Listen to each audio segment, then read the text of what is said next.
سرسار کی ایک قوم جسے قوم سبا بھی کہا جاتا ہے، اللہ تعالیٰ کی بے شمار نعمتوں کے اندر زندگی گزار رہی تھی۔ یہ قوم ایک عظیم تہذیب و تمدن کی مالک تھی۔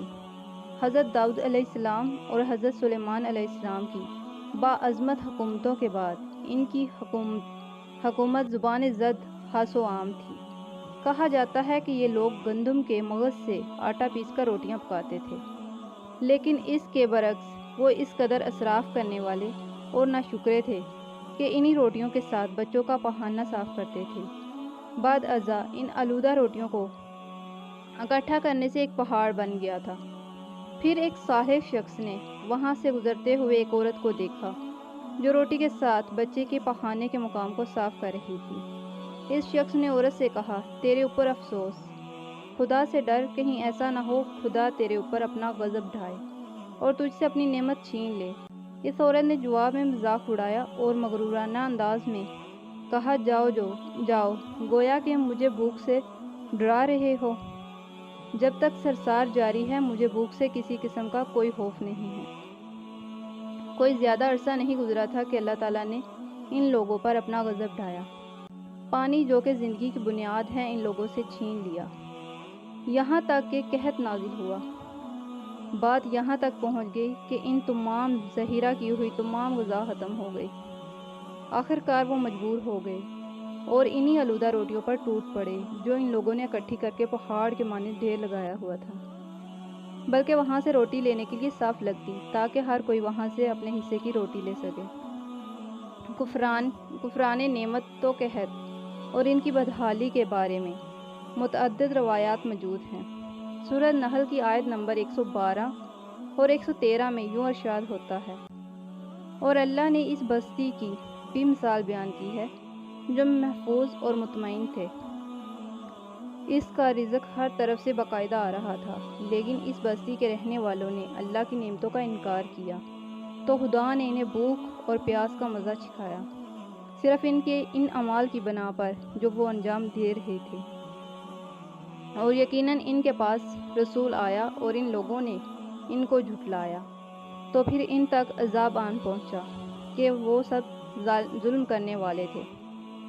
اسی قوم سبا کے بارے میں ایک اور واقعہ بیان ہوتا ہے کہ ان لوگوں نے اپنی زراعت کو بہتر طور پر کاشت کرنے کے لیے پانی ذخیرہ کرنے کے لیے ہاتر بلب کے 2 پہاڑوں کے درمیان ایک بہت بڑا بند معرب تعمیر کیا ہوا تھا۔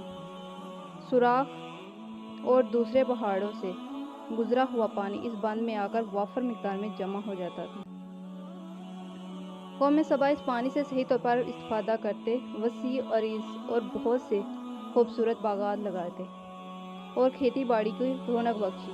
ان باغات کے درختوں کی شاخیں اور اس قدر پھلوں سے لدی ہوئی ہوتی تھی کہ کہتے ہیں کہ اگر کوئی شخص سر پر ٹوکری رکھ کر ان کے نیچے سے گزرتا تو وہ پھل خود بخود ٹوکری میں گرنا شروع ہو جاتے اور قلیل مدت میں ٹوکری تازہ پھلوں سے بھر جاتی۔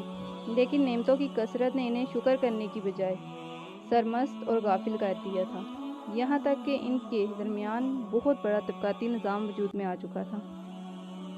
ان میں سے صاحب اقتدار لوگوں نے کمزوروں اور ضعیفوں کا خون چوسنا شروع کر دیا تھا، یہاں تک کہ ان لوگوں نے خدا سے ایک احمقانہ التماس کیا جس کا ذکر سورۃ سبا کی آیت نمبر 19 میں ملتا ہے۔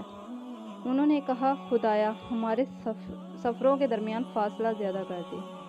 انہوں نے اللہ تعالیٰ سے یہ التماس اس لیے کیا تاکہ غریبوں، بے نوا لوگ، عمرہ اور ثروت مند ان کے ہمراہ سفر نہ کر سکیں۔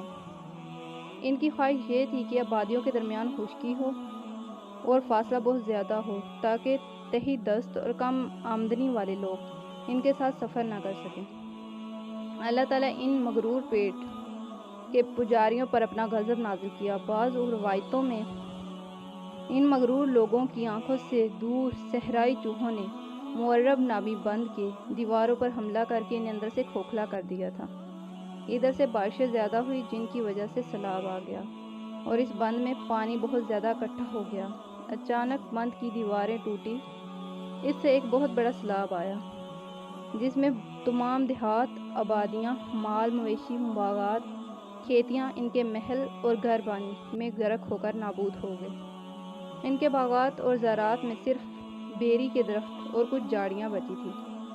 خوش الخوان پرندے وہاں سے کوچ کر گئے، جبکہ الو اور کووں نے قوم سبا کے کھنڈرات میں اپنے گھونسلے بنائے کا ذکر سورۃ سبا کی آیت نمبر 15 اور 16 میں ملتا ہے، اور آخر میں سورۃ سبا کی آیت نمبر 17 میں قرآن کریم میں اس واقعہ کا یوں نتیجہ نکالا ہے: ہم نے ان کی ناشکری کی سزا دی ہے اور ہم ناشکروں کے علاوہ کسی کو سزا نہیں دیتے۔